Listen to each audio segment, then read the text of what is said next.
Hey there. Welcome back to CRYPTID'S Den. Hope your day's been treating you well. And if not, I'm glad you're here now. Let me know where you're tuning in from. I always love hearing from you. Don't forget to hit that subscribe button, drop a comment, and join the conversation. We're building something special here. Now, let's get into it. Have you ever seen eyes that weren't human, but understood you better than anyone ever did? In the cold silence of Elk Valley, something saved my grandmother's life. It wasn't a person, and it wasn't a monster either. She called it Sila. Contrary to every horror story you've heard, Sila didn't come to harm. She came to protect. But one winter night, something else came. Something bigger, louder, and ruthless. It didn't want food. It wanted power. Years later, after my grandmother's funeral, I found her journals, letters, a cassette buried in a first aid box, clues to a truth no one ever spoke aloud. I followed the trail through bloodstains, broken fences, and a dog who died defending a family secret. What I uncovered shattered everything I thought I knew. Why some pain lives in silence, passed down between generations. How love can form without language or species. And why not everything in the forest wants to be found. I thought she imagined it all, until I found the photo. I was 5, smiling in the yard. And in the background, a blurred shape. Tall, watching. If you've ever felt like someone, or something, was watching over you in the dark, maybe you went wrong. I was never meant to read her last letter. Not like this. Shoulders hunched in the cold kitchen of a house that hadn't seen warmth since she died. Surrounded by silence so thick I could hear the cracking of ice beneath the floorboards. Elk Valley hadn't changed. Same snow piling up against the window panes. Same mountains looming like quiet witnesses. But something had shifted the second I broke the seal on that envelope. The letter was dated 3 days before Ivy passed. The handwriting was still steady. Still hers. Tight cursive that had once written grocery lists and birthday cards. But this time, her voice read like a whisper straight from the pines. And I hope by then you're ready to believe. Camille scoffed when she read that line. Riley just looked away. But I sat there, holding the paper like it might vanish if I breathed wrong. We hadn't even meant to stay long. Just close things up. The old place was more coffin than cabin now. Drafts sneaking in through every seam. The smell of pine dust and mothballs clinging to the curtains. But something about the way Ivy phrased it, ready to believe, itched at a part of me I hadn't touched since childhood. That night when they'd gone to bed, I couldn't sleep. The air inside the house had a strange weight to it, like the walls had secrets too old to carry. I ended up in the living room, flipping through Ivy's old books. Some field guides, old encyclopedias, and tucked between a volume on edible roots and frontier medicine. I found it. It was wrapped in faded oilcloth, tied with string the color of ash. A leather journal, edges warped with time. On the first page, written in ink that had soaked deep into the fibers. For the ones who will ask questions, I hesitated before I opened it. The first entry was from when Ivy was 6. She was standing behind the laundry line, taller than Daddy, even with his boots on, black fur, long arms. But what I remember most was her eyes. And the way she held the baby to her chest. I read that line 3 times. In the margins, Ivy had scribbled. I didn't feel scared, just seen. I flipped ahead. More sketches than words, like she couldn't find enough language to hold what she was trying to say. A large figure beside a pond, giant footprints pressed into snow next to hers. A series of drawings. A sack of bread. Then the same spot empty. Then the same spot with a rabbit pelt laid atop a stone. Camille came down the stairs in the morning and saw me at the table. Journal spread out like a map across a battlefield. She rolled her eyes. Grandma was old. You know how she got. Remember how she called the fridge the ice cupboard? But Riley knelt beside me and stared at the open page. Wait, she said. This is like what they talked about on Cryptid Watch. The female Bigfoot they tracked near Colorado back in the 70s. The one with the scar. That word chilled me. I hadn't told them about the email. A year ago, out of sheer curiosity, I'd sent a message to an amateur cryptid researcher named Grant, who ran a podcast out of Durango. I didn't tell him much, just a few odd details Ivy had once muttered when she wasn't quite herself. He wrote back the same night, said the description: tall, bipedal, black fur, vertical scar across the chest, matched half a dozen sightings from 1940 to 1986. He'd ended his email with, "If it's her, then she didn't just vanish. Something drove her away." That memory hit me now like frostbite. I went outside to breathe. The cold bit hard, raw and real. But it wasn't what made me stop halfway down the porch steps. There, on the snow-dusted boards of the deck, was a single footprint, longer than mine. Narrow. No heel tread. No sole. Just 5 elongated toes pressed into powder like a memory resurfaced. I stood there, heart punching against my ribs, the night air burning in my nose. I looked out toward the tree line. Nothing moved. Not a breeze, not a shadow. The forest stood still as stone. Inside, Riley was reading aloud from another page of the journal. I barely heard her, but one sentence cut clean through the glass. She never came close again, not after that winter. But I still left her gifts. Because she once saved me, and I wanted her to know I remembered.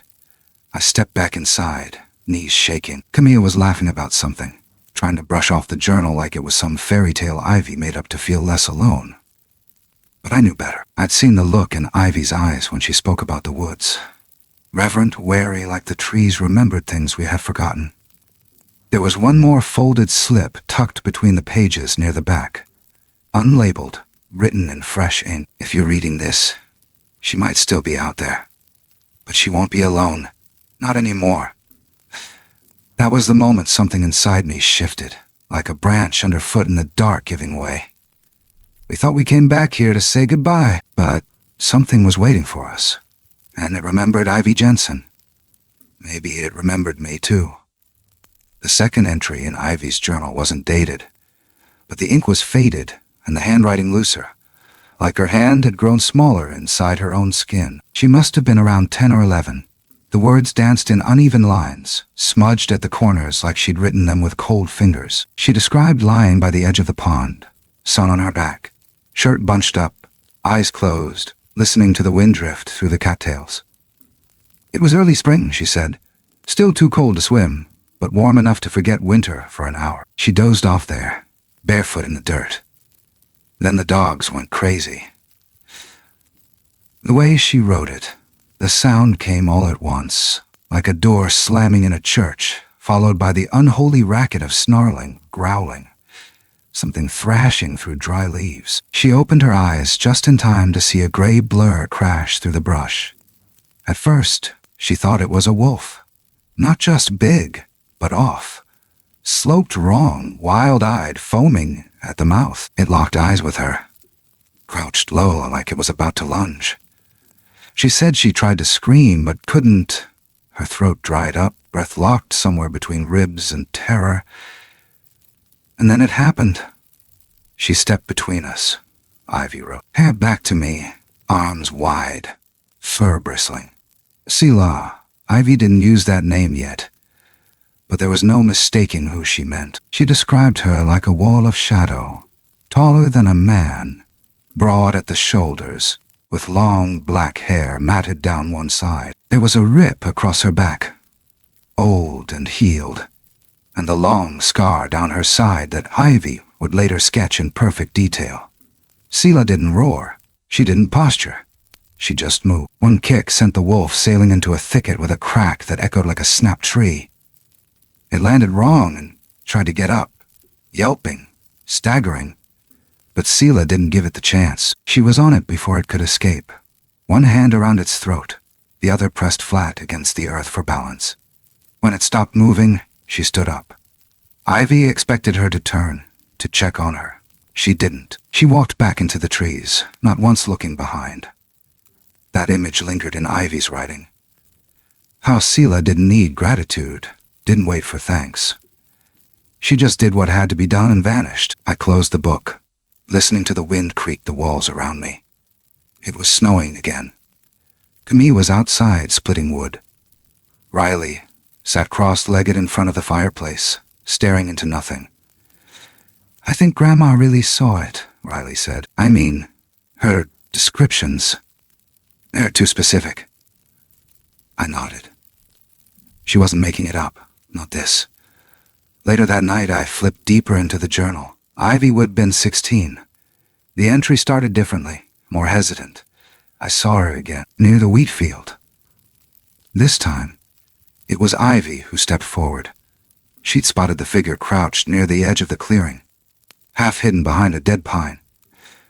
She wasn't scared, at least, not like before. There was something different in her now, a need to reach across the silence. She described unhooking her saddlebag from the horse and holding it out at arm's length, a peace offering. Inside, bread, dried apples, and a piece of honeycomb. She didn't throw it. She didn't set it down. She just stood there, holding it, letting the moment breathe. Sila didn't move. Her eyes, deep-set, intelligent, flicked between Ivy's face and the bag. Her hands twitched but never lifted. Then, with a low grunt, like a warning, she turned and retreated back into the woods.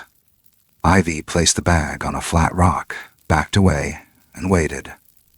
The next day, it was gone. In its place, pressed into the snow beside the stone, were footprints, longer than any human's, slender, tapered at the toes. Ivy traced them with her mittened hand, the prints icy beneath her palm. She never told her father. He would have blamed the wind or a bear. A few pages later, Ivy wrote something that made my chest tighten. I don't think she was ever trying to hide, just waiting to see if we'd look closer. The days after that grew stranger. Ivy described the stone becoming a kind of altar, though she never used that word.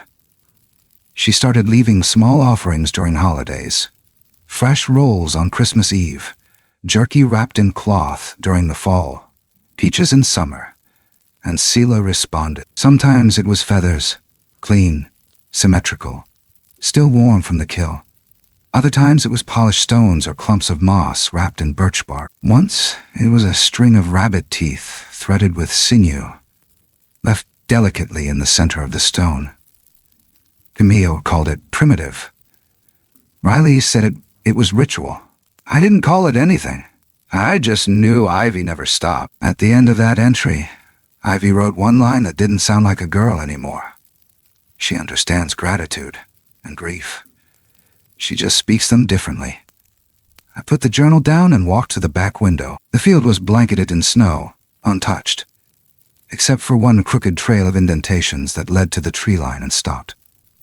I don't know why I opened the door. Maybe it was the way the wind dropped all at once, or the way the air felt like breath being held. But I stepped out onto the porch, looked up at the trees, and whispered, "Thank you." The woods stayed silent.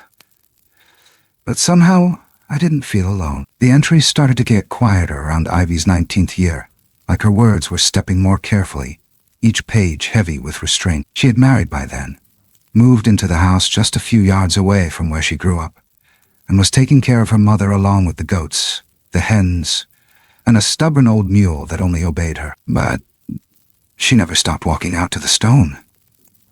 That flat rock at the edge of the woods, half moss, half shadow, was no longer just a place she passed.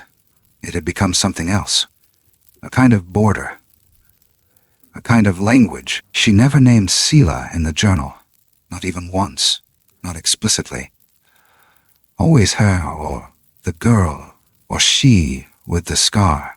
But the presence grew more frequent, less like a myth and more like a neighbor with strange hours. Ivy wrote of tracks appearing near the goat pens, far too long and narrow to be a bear's, spaced in a deliberate way that suggested standing, not crawling. Once she found a henhouse door wide open, but nothing taken, just feathers on the snow, arranged in a loose spiral. It didn't feel threatening. It felt observed. That winter, Ivy began placing food deliberately. Not leftovers, not scraps, gifts. A tin of sugar cookies, thick slices of smoked pork, a half loaf of rye bread wrapped in cheesecloth. Each time she left it before dawn on the stone, and each time by the next morning it was gone. The first few times, nothing was left in return. But Ivy didn't stop. She wrote that her offerings were not bargains. They were acknowledgments. Then came the rabbit. She found it one morning as the sun crept up behind the pines. Fresh, clean, intact, laid belly up on the stone. Its eyes were closed, and 3 small white stones had been placed along its ribcage like buttons on a winter coat. Ivy described the air around it as still, almost reverent. The way she wrote it, the gesture felt solemn, even tender. Not a threat, but a reply. From then on, the exchanges became a pattern. Ivy offered food. Sila responded in her own way. One time, a line of wild turkey feathers, laid end to end like a ribbon. Another, a bundle of wild herbs twisted with birch bark, bound with a thin braid of hair, not Ivy's. Once, on the coldest night of January, Ivy found a tangle of 3 dead mice tied together at the tail, and laid neatly at the center of the stone. That one stayed with her. She wrote about it with care. It was a message, she said. Not cruel, not kind, just a fact. Me, when I read that part out loud, cringed and called it grotesque. Riley was fascinated. I felt something in between, like a cord had been plucked inside me and was still vibrating. I thought about what it meant to exchange gifts without ever speaking, about what could be said without words, and what might be too old, too wild to ever be translated. In another entry, Ivy wrote about watching Sila from the barn loft during dusk. She had spotted movement at the edge of the trees, so slow and deliberate it barely registered as motion. Then she saw her, taller now, older. The gray starting to creep into the edges of her fur, the familiar scar still running down her side like a riverbed. She never approached the house, never crossed the line, but she stood there, watching, just as Ivy had watched her. She waited there for nearly 10 minutes, Ivy wrote. I didn't call out. I didn't wave. I just sat in the hay and breathed her in like smoke. Sometimes the journal entries were just a few lines long. A description of a footprint. A scrap of cloth left snagged on the fence. Once a whisper Ivy claimed to hear while feeding the goats. 3 syllables. Not quite human. Not quite animal. Carried on the wind. She never tried to repeat it. She just wrote. It wasn't meant for speaking out loud. I kept reading by candlelight, the room still, except for the ticking of the old clock and Riley's slow breaths as she dozed off on the couch. Outside, the snow fell thick and slow, soft as dust. I felt like I was falling with it, deeper into something I wasn't sure I wanted to understand. But there was no turning back. Ivy's world had been reshaped by Sila's presence, bent around her like trees growing around a fence post. And the more I read, the more I saw those same bends in my own memories. Ivy's last entry in this stretch of the journal was undated, written in a different pen, her hand shakier, but still steady in its intent. I never asked for anything in return, but she gave me a kind of peace I couldn't name. That stone became our table. I fed her, and she reminded me what still lived in the woods. She wasn't tame, she wasn't mine. But she knew my scent, and I knew hers. I closed the journal for the night, but I didn't sleep. I listened instead, to the rafters, to the pines creaking outside, to the way that the silence shifted like something pacing just out of view. I wondered if the old stone still sat where Ivy left it, if anyone had touched it since, if Sila had ever returned to find nothing there. That was when I made the decision. In the morning, I would go to the edge of the woods. I would find the stone, and I would place something on it, not as bait, not as proof, as a gesture, because some languages never die. They just wait to be spoken again. It started with a sound none of them could place. Not an animal. Not quite a scream. It came from the ridge behind the barn, high and sudden, tearing the night wide open. Camille and Riley had been sleeping on opposite sides of the house, but both of them woke at the same time. Frozen, breath held, like the walls themselves were waiting.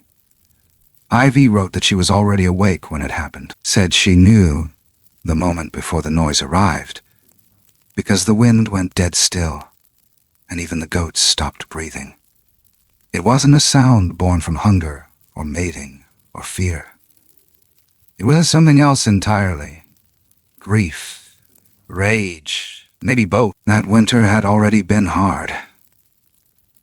Snowfall too early, feet frozen solid, the hens refusing to lay. Ivy had been dealing with frostbite on her fingers from fixing a downed wire fence, and her husband spent nights coughing hard enough to rattle the tin roof.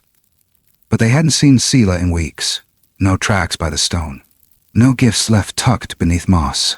Just silence. Until that night. After the scream, everything fell too quiet. Ivy described it as a silence that pulled, not soothed, like the pause before glass breaks. She wrapped herself in her husband's old coat, grabbed the rifle from the kitchen wall, and stepped outside barefoot. She didn't notice the cold until her toes hit blood. It was smeared across the back steps, 3 thick, muddy lines streaking toward the chicken coop and into the woods beyond. Ivy followed the trail to the barn, where the hinges were twisted, the door hanging open like a mouth pried wide. Inside, the smell hit her first. Iron and dirt and something musky and wrong, like the inside of a storm. The straw was soaked dark, the feed sacks ripped open, and 2 of the pigs were gone. Just gone. No drag marks, no prints, just a sharp, metallic sting of something that did not belong. The goats were still there, huddled in the farthest corner, eyes wide and unblinking. Ivy stepped past them and out through the back of the barn, following where the blood turned thinner, splattered in loops that suggested a limp, a stagger. And then she saw it. A shape collapsed at the base of an old cottonwood, fur matted, breath ragged. The snow beneath it melting in a slow, sick halo. She didn't recognize Sila at first. She had written so many times about her size, her strength, the way she moved like weather. But now she looked broken. Her arms were drawn in like a wounded child, legs twisted beneath her, mouth slack and swollen. Her lip was split down the middle, and one eye had puffed so badly it had sealed shut. The scar on her chest looked raw again, like it had been torn open. Ivy dropped the rifle. She didn't think. Just ran. Her husband had come out by then, barefoot like her, the flashlight bobbing in his hand. They didn't speak. They didn't dare. Together, they grabbed an old sled from behind the shed, the one they used for hauling firewood, and somehow got Sila onto it. She didn't resist. Didn't growl. She just trembled once when Ivy touched her hand, fingers long and cold and curled tight like claws. But there was blood under the nails. Fresh, not hers. They dragged her behind the barn to the feed shed, the only space that locked tight and didn't smell of livestock. Ivy laid a blanket over her. Her husband left a tin of water and a tin of biscuits at the far corner and backed away slowly. They didn't speak until they were back inside the house. Then Ivy said it aloud for the first time. She's dying. But when they returned the next morning, she was gone. No prints in the snow. No blood trail. Just the blanket left folded and untouched. The tins still full. As if she'd never been there. As if she had crawled back into the forest and let the earth swallow her whole. Ivy didn't write for 2 days after that. When she did, the words came sharper, more brittle. Her pen pressed harder into the paper, letters slanted and tight. She didn't take the food. She didn't take the water. She came to die here and changed her mind. Then, a week later, another scream. This one farther off, but still close enough to shake the rafters. Ivy wrote that she and her husband sat in bed, staring at the ceiling, knowing they'd failed to stop something from continuing. That morning, one of the goats, Missy, the oldest, was gone. No blood this time. Just an open gate and hoofprints that ended too soon, like she'd been lifted away. The fence was reinforced the next day. Ivy didn't leave anything at the stone. Not that week. Not for months. Something had shifted. Sila had been more than a mystery, more than a story Ivy kept between pages. She had been a presence, a connection to something older than words. But now there was another force in the woods. And it didn't leave feathers or polished stones. It didn't trade. It took. Ivy never saw Sila again after that winter. She wrote about waiting, at first every day, then once a week, then only when the wind blew in a certain direction. But the stone remained bare. The trees never answered. She tried leaving food again, smaller pieces, quiet gestures. Nothing returned. Just silence. And that other thing. The thing that had marked the barn doors with claw gouges wide as axes, that left the scent of rot along the chicken coop, that pressed down the grass in places too far from the path. Ivy never gave that one a name. She didn't want to. Near the bottom of the last page from that winter, she wrote a single line. No explanation, no date. I should have shot it when I had the chance. I closed the journal and stared at the glass, breath fogging the pain. The woods were still. Too still. And even though I told myself Sila might have made it, might have healed, might have walked deeper into the range where no human dared go, I couldn't shake the feeling that she had come to us that night not for help, but for goodbye. And something else had followed her home. The woods never truly went quiet again after that winter. Not in the way they used to. Ivy stopped writing about Sila, but her journal didn't stop. The tone changed. The softness was gone. What replaced it was colder, sharper. She still marked the dates, still noted the snowfall or what the goats had eaten. But in between the mundane were moments that bled through, half-erased words, shaky lines where the pen caught on fear. Something else had taken root out there, something heavier than silence. The first real sign came 6 weeks after Sila disappeared. Ivy stepped outside before dawn to check the fencing near the south pasture. She found the top rail splintered clean through, not chewed, not broken by age, but snapped inward. The post, 4 inches thick, had been shoved into the ground at an angle. Nothing stolen, nothing dead, just pressure, like a warning. That night, she and her husband heard footsteps circling the house. Heavy, deliberate, not running, pacing. Ivy pressed her ear to the wall and wrote that she could feel it through the boards. The cadence of a body that walked like a man, but didn't move like one. The chickens didn't make a sound. The dog wouldn't bark, not even Buddy, who'd barked at clouds and tractors and the rustling of Ivy's skirt when it was too fast. That night, Buddy crawled beneath the table and shook. In the journal, Ivy started calling it something different. Not Sila, not her, just the thing. No name, no shape, just it. She never saw it clearly in those early days. Just shadows slipping through fog, a shape disappearing past the barn, the smell of copper and moss when she opened the back door. But she knew it wasn't watching the house the way Sila had. It wasn't curious. It was circling. She stopped leaving gifts at the stone. She stopped walking the tree line. Every morning she found signs, footprints sunk deep into frost, wide and clawed, too far apart for a bear, too defined for imagination. Clumps of hair left on the fence that smelled like mold and rot. Once, she found a carcass hung in the pine tree nearest the porch. A deer gutted clean and suspended by its back legs like some grotesque offering. She buried it without telling her husband. Then Buddy disappeared for the first time. He was gone for half a day. Came back bloody, limping, with a gash under his jaw that looked like it had been made by something with teeth and intent. Ivy cleaned him in silence. No vet, no explanation. Just vinegar, gauze, and quiet. After that, Buddy wouldn't go near the woods. He'd growl low when the wind came from the north, tail tucked, head down, as if something out there spoke in a frequency only he could hear. The following spring, Ivy planted thorn bushes along the fence. Not because they'd stop anything, but because she wanted whatever watched to know that she hadn't forgotten how to draw lines. But the thing kept coming. Never inside, never direct. It circled, always circled. Ivy once wrote, Sila stayed back because she respected borders. This one doesn't believe in them. There was one night Ivy described in more detail than any other.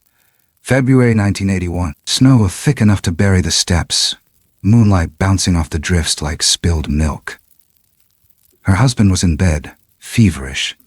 Ivy had heard a thud against the side of the barn. Not sharp, not frantic. Just solid, measured. She grabbed the rifle and stepped outside, bare feet into snow, and walked toward the noise. She saw it. Not a full glimpse. Not clean. But enough. The shoulders alone were nearly as wide as the doorframe. The arms hung too low. The back curved in a way no man should. It wasn't fur she saw first. It was the gleam of wet skin between the patches. Raw. Torn. Like something that had fought through fire and kept walking. The eyes caught hers for a second. Yellow. Still. And she knew then, it wasn't just wild. It was wrong. She fired once straight into its shoulder. It didn't roar, didn't fall. It staggered, looked down at where the bullet had entered. Then looked back at her. She said it didn't blink, just turned and walked into the trees like it had somewhere better to be. She followed the blood trail in the morning. It bled a lot, thick and dark, staining the snow like oil. But it didn't drop anything behind. No hair, no flesh, nothing to prove it had ever been real. The trail ended at the creek. On the other side, the snow was undisturbed. Ivy stood there for a long time, staring at the empty bank. In her journal, she wrote, Let me shoot it just to see what I'd do next. After that, the visits grew less frequent. Not gone. Just colder. Smarter. Ivy said she never fired again. Not because she was afraid of missing, but because she was afraid of what it might mean if she hit the heart instead. Camille asked me once why I thought Ivy never left the farm. Never retired. Never moved to town, even when she got older and needed help. I didn't have an answer then, but now, I think she stayed for the same reason she stopped writing Sila's name. Because when something follows you that long, when it steps where the snow hasn't melted, and the light doesn't reach, you don't run from it. You mark the changes. You survive. But some things don't forget what they lost. And some things, I think, don't forgive. Buddy died in April, just after the last frost but before the daffodils bloomed. Ivy had written about his slowing down. The way he no longer barked at passing shadows, or stood at the porch steps like a soldier. His hearing had gone fuzzy. His joints had stiffened, but when she found him by the edge of the tree line, bleeding from his side and panting like the world was collapsing inside his chest, she knew it wasn't age. Something had come back. Something had remembered. The wound was deep, ripped open along the ribs. Not a clean bite, not even a proper tear. Just shredded. Ivy tried to stop the bleeding, hands soaked red to the elbows, her own breath hitching in her throat with every sound he made. Buddy didn't whimper. That was the worst part. He just looked at her, eyes cloudy, but still waiting for her to do something. To fix it. To stop whatever had followed him home. She called the vet, begged them to come out despite the distance. When they arrived, Ivy was kneeling in the dirt beside him, whispering over and over, "You did good, you did good." The vet sedated him first, then gave her the choice. Ivy didn't write much about what she said, only that she asked him to leave the door open when he was done. That night, she dug a grave with her bare hands, behind the shed, near the tree where Sila used to stand. She wrapped Buddy in an old wool blanket and placed a rock over the spot, flat and smooth, and carved nothing into it. Just let it sit. In the journal, her handwriting grew thin, like her words were trying to make themselves smaller. Sila would have stayed with him, she wrote. She wouldn't have let him die alone. After Buddy was gone, Ivy started sleeping with the porch light off. She stopped carrying the rifle. It wasn't defiance. It was something else. Some resignation that felt heavier than fear. The entries became erratic after that. She'd write a line, then skip 3 days. She'd describe the weather like it mattered. Wind from the east. Snow melts slow. Deer tracks near the well. But never mention the noises at night. The way the windows fogged from the outside. Never said the word again. The thing, but it was still there. Once, she mentioned waking to the smell of meat gone sour. It filled the entire house. She searched the fridge, the pantry, the basement. Nothing. Then she checked the front door. Mud smeared across the threshold. Not footprints, just presence. The next morning, a single dead crow was laid on the porch rail. No blood, just its wings stretched open like a crucifix. Ivy buried it without a word. What she wrote next I couldn't shake. There is something worse than being hunted. It's being remembered by what should have forgotten you. Camille didn't want me reading any more of the journals out loud. She said it was turning the house into a tomb. Riley kept listening, though. She'd moved her mattress to the living room, closer to the fire. Said the cold upstairs was making her teeth ache. I didn't blame her. Some nights I swore I heard footsteps in the attic, but I never found anything. Then, deep in the journal, scrawled sideways across a blank page like she'd written it in the dark. If it ever comes for them, shoot to kill. But don't expect it to die. I sat with that line for hours. The pages before and after it were blank. No follow-up, no context. Just a command left like a knife on the counter. Ivy wasn't a dramatic woman. She didn't exaggerate. If she wrote it, she believed it. In the next full entry, weeks later, she finally mentioned the creek again. The same place she had last seen Sila's blood vanish into the water. Ivy wrote that she'd gone there out of habit, just to see if anything remained. The stone was still there, still smooth. But something had been scratched into it. Not letters, not even marks from a tool. Just deep grooves, parallel, deliberate. She touched them and said the air felt colder by 10 degrees. I didn't go out there right away. I read the line over and over. Something marked the stone. I wondered if it was Sila, if she had come back and tried to speak in the only language she had left. But the spacing was too wide. Too violent. Ivy didn't say it, but I think she knew. The one that made that mark wasn't Sila. It was the thing that chased her. The one that hurt her. The one that waited in the woods long after she'd gone. The house began to groan louder after that. Boards creaked during daylight. The back door swelled against its frame, refusing to shut all the way. Ivy blamed the cold, but in the margins, she added, if it wanted in, the wood would stop it. I went out to Buddy's grave after reading that, stood there as the sun dipped behind the ridge. The air smelled like pine and snowmelt. But under that, just barely earth copper fur. I whispered the same thing Ivy had written years ago. You did, and I left a biscuit on the stone. Not for Sila. Not for whatever else might be listening. Just to say someone still remembered. Someone still watched the edge of the woods when the wind changed. That night, something brushed the window glass, just once.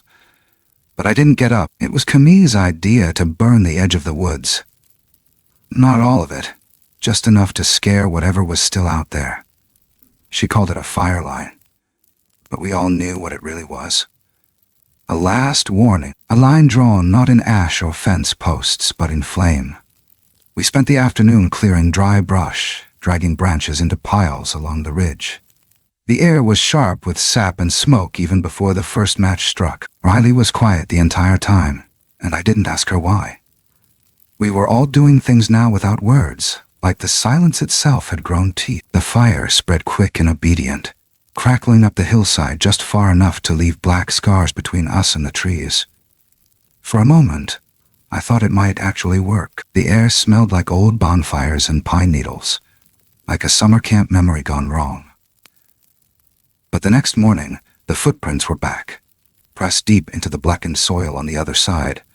Not burned, not scattered, just walking parallel to the line, as if inspecting our efforts and finding them pathetic. That was when I remembered the tapes. I'd seen them tucked inside the false bottom of Ivy's sewing chest, the one with the cracked ivory handles. There were 5 of them, all unmarked except for dates scribbled in fading ink. The last one read June 1985. I almost didn't play it. I didn't want to hear her voice like that, alive in a way she no longer could be. But something about the fire, about those footprints in the soot, made me need to understand what she hadn't put into writing. The tape clicked to life, scratchy and low. For a long moment there was just the sound of breathing. Then Ivy spoke, barely above a whisper. I saw her again. The breath caught in my throat. I wasn't supposed to be out that night. The wind had shifted. Something felt wrong, but I couldn't sleep, so I walked. I took the flashlight and made it to the fence line before I saw them. The tape crackled. A pause. A breath. There were two figures. One tall, slow. The other smaller.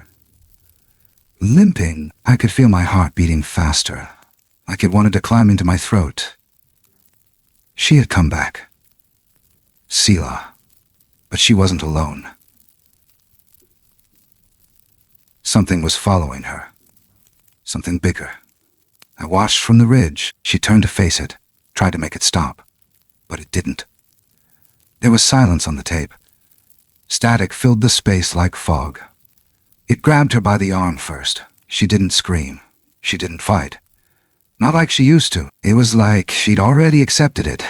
My fingers were digging into my knees without me realizing it. She looked right at me.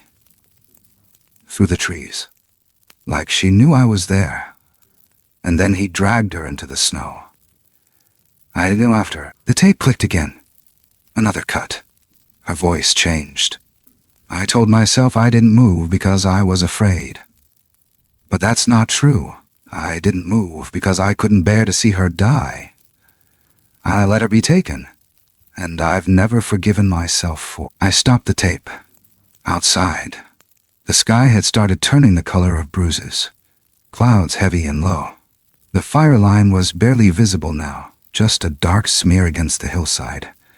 But I didn't need to look to know it hadn't worked. The thing out there didn't fear fire. Maybe it never had. I went back to the shed and opened the box we'd found weeks earlier, the one Camille had said not to mess with. Buried under rusted tools and torn gloves was the last thing Ivy had left behind. A rifle. Wrapped in waxed cloth, oiled and clean. Ready. The journal didn't mention it, but I think she meant to use it. Maybe not on Sila, maybe not even on herself, but on whatever else had survived that night. When I asked Camille if she remembered anything strange from when we were kids, anything Ivy might have said about the woods, she paused too long. There was one night, she finally said. Mom was drunk. You were maybe 5. Grandma came in screaming at her not to leave the baby outside. That something had been seen near the edge of the porch. I stared at her. She wouldn't even say the word, Camille continued. But I remember her holding you like she'd already lost something once before, and couldn't bear it happening again. I didn't sleep that night. Not really. I kept hearing the scrape of wind against the house. The shift of floorboards settling. The distant echo of something too steady to be animal. By morning, I knew what I had to do. I took the old biscuit tin, the same one Ivy had used for offerings, and filled it with bread, jerky, and a single apple. I walked it out to the stone at the edge of the forest. Burned ground on one side, green on the other. The stone was still there. Still cold. I placed the tin gently in the center. Then I whispered, "This isn't for you. But I know you're still watching." And I turned around and walked home. I didn't look back, not because I wasn't scared. I was. But because Sila hadn't looked back either. And some things deserve that kind of respect. I buried the journal the day the snow melted from the stone, not to forget it. God knows I never will. But because Ivy never meant for those pages to be passed around like ghost stories. They were her truth, bound in ink and breath and silence. Her life had become something most people would mock or ignore. But to her, and now to me, it was sacred. I placed it inside a cedar box, tucked it beneath the roots of the same tree where Buddy was buried, and packed the earth tight around it with my bare hands. It felt right, like sealing something that had finally come full circle. Camille didn't understand. Riley did. We didn't say much when we gathered at the edge of the clearing. The sky was soft with cloud, and the air smelled like thawed pine and the faint sting of old ash. Between us, we carried a smooth gray stone, not carved, not marked, just a shape Ivy would like. We placed it in the earth, not far from the old offering site, and stood around it with our heads lowered, not in prayer but in memory. There was no service, no words, just the quiet agreement between three women who had seen something they would never unsee. I laid a tin of bread and honey on the stone, not as bait, not out of fear, but because Ivy had done it before me, and maybe someone else would after me. Some gestures don't need explanations. That night, I went back to the attic. It had always smelled like dry paper and mouse droppings, but this time it felt different. Not heavy, emptied, maybe cleansed. I opened the old chest with the baby albums. Ivy had saved everything. Birthday cards, locks of hair, even a drawing Camille made at 6 of the farm with a red crayon sun and purple cows. I flipped through until I found the photo I didn't know I was looking for. A picture of me as a baby, bundled in a blue blanket in my stroller, set just outside the porch. The date said September 1995. At first it was just the usual blurred foreground, a little too much shadow behind the cabin. But then I saw it. The shape. It wasn't centered. It wasn't obvious. But there, in the far left corner, partly obscured by the edge of the cabin, was a figure. Tall. Still. Watching. Only part of the arm and the side of the head were visible. But it was enough. I'd seen that slope of the shoulder. That curve of the skull. That quiet. I set the photo down with shaking hands. She'd come back. Not just once. Not just when Ivy's eyes or the pages of a journal. She had stood there, within breath of me. Sila, she had watched and walked away. For days I felt hollowed out by that realization. Not in a way that hurt, but in the way old trees must feel when lightning splits them open. Emptied by force, yet still rooted. I didn't tell Camille. I didn't show Riley the photo. I just slipped it into my coat pocket and carried it with me as I went out each morning to scatter corn for the hens or collect eggs or sit in silence near the tree line listening. It's been weeks since we've seen anything. The woods are quiet again. Not the kind of quiet that bites. The kind that breathes. That watches. Some nights I think I hear something shift beyond the fire line, a shape moving against the slope. A branch cracking with intent, but I never go out there. Not anymore. Sila was never a monster. That word never fit. She wasn't something to be hunted or feared or proved. She was a mother, a guardian, a witness. And she had scars deeper than anything we could name. She didn't need our understanding, only our remembering. Before we left the valley, I went one last time to the stone. I brought a red scarf, something Ivy had once worn every Christmas, and tied it gently around the root of the pine just beside it. Then I said her name aloud. The real name. Not her. Not it. Not the thing. But Sila. The wind stirred when I did. Soft. They stay ajar, just enough to let the past breathe through. But I believe in echoes, and I believe she left one in all of us. When I turned to leave, I thought I saw movement at the ridge. Just a flicker, no sound. No threat, just something tall. Still, holding the edge of the trees like an old friend watching you walk away. I didn't look twice. I didn't need to. She didn't die alone. Ivy had been right, and whatever else came after, whatever followed, whatever burned through snow and tore through fences, it never touched the part of Sila that stood guard over us. That part stayed. Maybe it still does. As we drove away from Elk Valley, I felt it settle in me. Not fear, not grief, but something older. Something shaped like gratitude and weight and bone. The kind of knowing that doesn't go away when the road turns flat and the mountains vanish in the rear view. It just becomes part of you. And every time I close my eyes now, I see the woods not as a threat, but as a face, watching, waiting, still listening. Sometimes, what we call monsters are simply things we never tried to understand. Things too old for language, too different for comfort, too silent to fit within the tidy boxes we build around truth. But even the wildest of beings, those who walk in shadows, those whose names we forget or refuse to speak, still feel love, still protect, still mourn, and sometimes they carry more humanity than those who claim to own it. This wasn't a story about horror. Not really. It was a story about connection, about how the deepest bonds are often the ones that defy logic, the ones that stretch across boundaries of species, of time, of pain, and ask us not to fear what is different, but to see it, sit with it, and maybe, if we're lucky, be changed by it. Because empathy isn't reserved for what looks like us, and family isn't always blood. There's something powerful in knowing that not everything has to be explained to be real. That some truths don't live in books or science, but in instinct, in the way the woods fall quiet when something ancient passes, in the way the wind pauses at the edge of a name, in the hush between footsteps when you realize you were never truly alone. We all carry scars.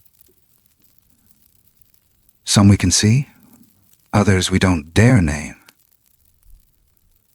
But there's a quiet beauty in scars, too. They prove we endured, that we crossed through the fire and kept walking. And sometimes they remind us of who stood beside us, even when no one else would. In a world that moves too fast and forgets too easily, maybe the real act of courage is to remember, to pause at the tree line, to leave something behind, not as an offering of fear, but as a gesture of respect, a whisper to the unseen, a thank you, because the most powerful stories aren't the ones filled with noise and spectacle. They're the ones that sit with you after the last word is spoken, the ones that haunt softly, the ones that change how you look at the dark. If this story stirred something in you, if it made you feel, or reflect, or even just wonder, I'd love to hear from you. Share your thoughts in the comments below. And if you'd like to walk deeper into the unknown with us, don't forget to subscribe to the channel. Give this video a like and turn on notifications so you never miss what's waiting in the woods. Thank you for listening. Truly.